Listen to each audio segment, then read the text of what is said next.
اهلا بيكم يا حلواتي واماراتي، نورتوني في فيديو جديد. زي العاده فيديو بخصنا احنا النساء او المراه بصفه عامه، سواء كنا بنات او ستات متجوزين. كلنا لازم نهتم بنفسنا وناخد بالنا من نفسنا جدا جدا، ونبقى حلوين كده مننا لنفسنا. فيديو النهارده هيبقى عن مقشر الشوفان، او هقدم لكم 4 مكونات مقشرات الشوفان. ليه؟ لان في بنات كتير بيشتكوا بيقولوا لي مثلا ان احنا مثلا بنتحسس من مقشر البن والسكر، او مش بيجيب معانا نتيجة، او عايزين حاجة جديدة. فاحنا كلنا عارفين ان مقشر البن والسكر ده هو المعروف جدا، واغلبية البنات بتستخدمه. النهاردة هقدم جديد، هنتكلم على 4 مكونات جديدة، كل مكون مناسب لنوع بشرة. يعني مش هيبقى عندنا مشكلة ان احنا بنتحسس منه، او مثلا بتحسس من البن، بتحسس من العسل، بتحسس من السكر او كده. النهارده هيبقى عندنا مقشر الشوفان. ليه الشوفان بالذات؟ لان الشوفان مش بس مقشر، بس منعم وغني جدا بفوائد او بمواد غذائية اساسية مفيدة جدا للبشرة، وفي نفس الوقت هو عنده الملمس الخشن بتاعه ده بيساعدنا ان احنا ننظف البشرة من الشوائب والاتربة، ويخلي المسام نظيفة. مش بس كده، هو بيعتبر مهدئ. لو فاكرين الوصفة اللي كنت نزلت بتاع حروق المصيف، كان من مكوناتها الأساسية الشوفان. فهو مش بس كده، بالنسبة للبشرة الجافة والحساسة هو يعتبر مهدئ وملطف للالتهابات او للحمار اللي بيبقى في البشرة. فعشان كده قررت الفيديو ده هيبقى عليه مقشرات الشوفان. فاحنا في نفس الوقت هنبقى بنقشر البشرة بتاعتنا، وفي نفس الوقت بنغذيها وبننعمها، لو في اي التهاب او في اي حساسية بنهديها. زي ما قلت، الفيديو النهارده هقدم فيه ال4 انواع بتاع الشوفان، ومش هيبقى عندنا مشكل ان احنا في برضو اوقات بنبقى عايزين نعمل مقشر بس انا ما عنديش مكونات في البيت، او ما عنديش العسل، ما عنديش البن، ما عنديش كذا. فالنهارده زي العاده بحاول ان وصفاتي دايما تبقى سهله وفي المتناول، مكوناتها بسيطه وما نكسلش نعملها. فانا هقدم لك جميع الفرص وجميع الحلول. انتي بس اعملي لي، قشري لي بس بشرتك، تمام. وهحاول برضو تحت الفيديو هنزل لكم اللينكات بتاع الروتين المناسب لكل نوع بشرة اللي سبق ونزلته، بس عشان البنات اللي لسه جداد يشوفوا روتين مناسب لبشرتهم، اللي من ضمنه التقشير. ده مرحلة ضرورية جدا في تنظيف البشرة او في روتين البشرة، بس بيختلف طبعا من نوع لاخر. في بشرة بتحتاج تقشير مرتين في الاسبوع، في بشرة بتحتاج مرة بس، في بشرة لازم نقشر اماكن معينة واماكن لا. فده هتكتشفوه، هخليه لكم تحت في انواع البشره. هكتب كل نوع بشره مع الروتين بتاعه، كنتوا تدخلوا ترجعوا تشوفوه. واللي اول مره هتتفرج عليه ما تنسيش تشتركي في جرس، في زرار تحت احمر ندوس عليه عشان نشترك، وهيطلع لنا زرار الجرس ندوس عليه برضو عشان كل ما انزل فيديو جديد تطلع لك نوتيفيكيشن. دلوقتي تعالوا نتعرف على المقشرات ال4 وازاي هنحضرهم ونطبقهم على وشنا.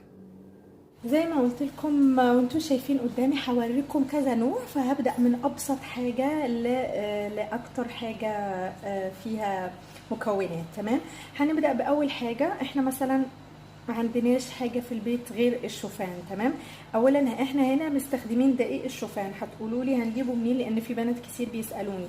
انا بجيب الشوفان العادي اللي هو ده. تمام، بجيب الشوفان وبطحنه عادي في البيت بالبتاع اللي هي بنطحن فيها التوابل وكده، او بنطحن فيها البن. بجيب ده شوفان عادي وبطحنه، بيديني الدقيق ده. تمام، هو مش بيبقى دقيق قوي، بيبقى لسه ملمسه خشن، بس عشان انا عرفت ان هنا بنات بيقولوا لي احنا مش بنلاقي دقيق الشوفان بسهوله. تمام، هنحتاج زي ما قلت ما عندناش اي حاجه في البيت غير دقيق الشوفان. فاحنا هناخده وهنخلطه مع شويه ميه دافيه. تمام، شويه ميه دافيه. مثلا هاخد معلقتين شوفان وهحط شويه ميه دافيه، بحيث ان انا احصل على خليط. يعني ما كترش ميه، يعني احط معلقه وبعدين لو شفت ان هي عايزه زياده ازود شويه كمان، واخليه كده من 5 ل 10 دقائق هيتخلط. يعني الدقيق ده هيتشرب الميه فهيبقى ناعم، وساعتها ممكن احطه على وشي وابدا اعمل تدليك بشكل دائري على وشي، حركات دائريه. طبعا اتجنب ان انا دايما زي ما بحذركم منطقه العين وتحت العين طبعا ناخد بالنا منه، يعني منطقه العين ما نحطش عليها لان دي المناطق دي بتبقى حساسه جدا، فمش عايزه مش عارفه نقولها ازاي، اللي هو مش عايزين نضغط عليها جامد عشان ما نسببش مشاكل. تمام. وبعد كده نغسل بميه دافيه وشنا، وبعديها ميه ساقعه او مش ساقعه، يعني ميه مش دافيه، ميه من الحنفيه بس مش دافيه عشان نقفل المسام. دي اول حاجه لو احنا ما عندناش اي حاجه في البيت غير دقيق الشوفان او غير الشوفان واللي هنطحنه ويبقى دقيق. عندنا حليب، والله لو عندنا حليب سوري، لو عندنا حليب فممكن نستخدمه حليب كامل الدسم. فهنجيب معلقه كبيره برضو من الشوفان ماشي، مع شويه حليب دافي، يبقى مش من التلاجة ويبقى مش ساقع، يعني يبقى دافي شويه بحيث ان ايه البشره تستحمله، مش اللي هو اغليه، ادفيه بس سنه، او ممكن ما يبقاش محطوط في التلاجة. برضو نخلطه ونسيبه من 5 ل10 دقايق لغاية ما يبقى زي العجينة، وبعدين نطبقه على وشنا بنفس الطريقة. نعمل ايه تدليك بشكل دائري، ونغسل بمية دافية وبعدين بمية ساقعة عشان نقفل المسام سوري. طيب لو عندنا هخلي دي على جنب وبعدين هشتغل في دي الاول بعدين نيجي دي. لو عندنا بقى في البيت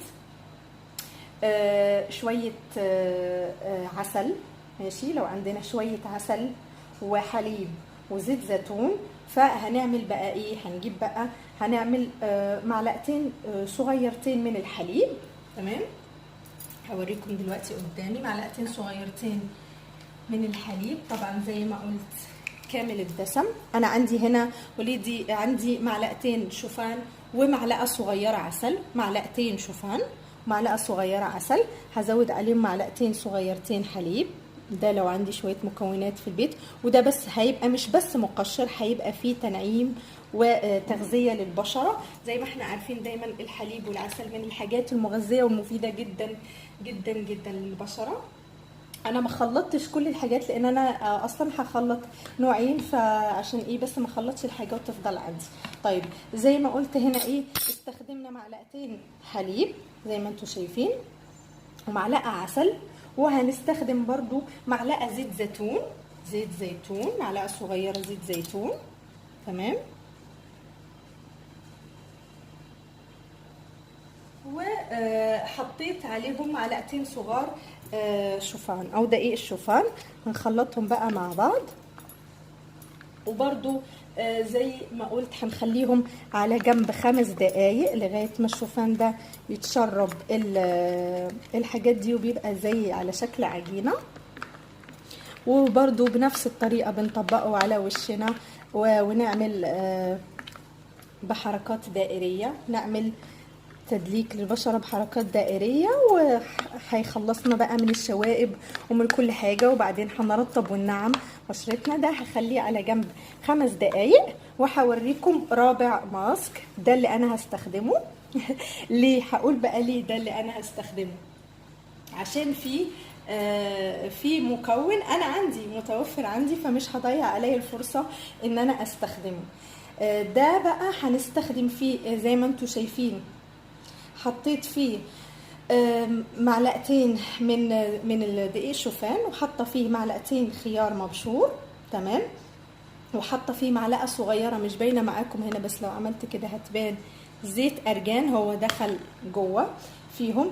وهحط برضو لو ما عنديش زيت ارجان، انا قلت هستخدم ده عشان عندي زيت ارجان. اللي ما عندوش ممكن نستخدم زيت الورد بدل زيت ارجان.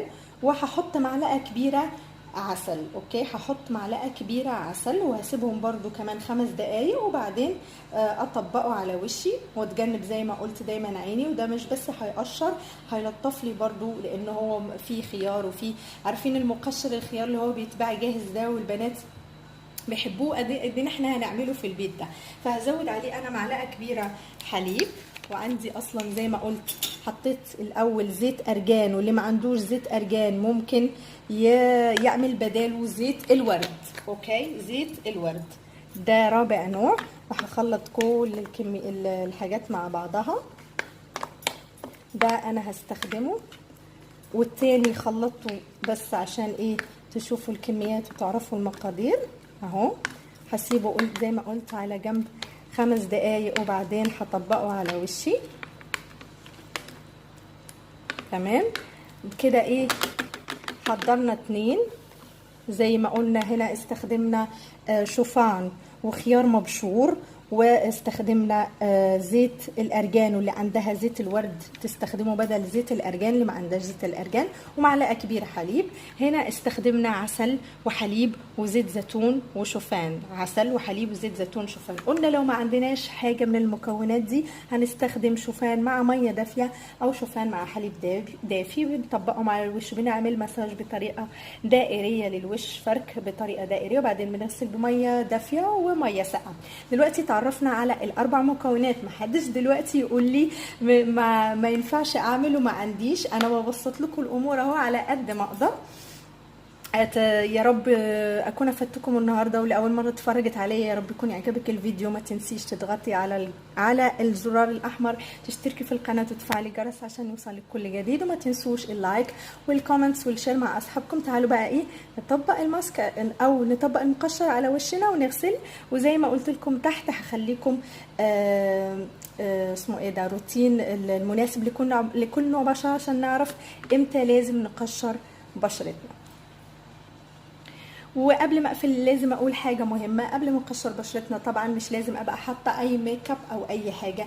لازم اكون غاسله وشي بالغسول المناسب لبشرتي طبعا، ويكون بشرتي ما فيهاش لا زيت او اي حاجه، لان انا هقشر وبعدها هرطب عادي زي ما بعمل دايما. امسح بالتونر اللي سبق برده نزلت تونر ازاي نعمله في البيت بماء الورد والجليسرين، ممكن ترجعوا تشوفوا الفيديو. وارطب عادي وخلاص.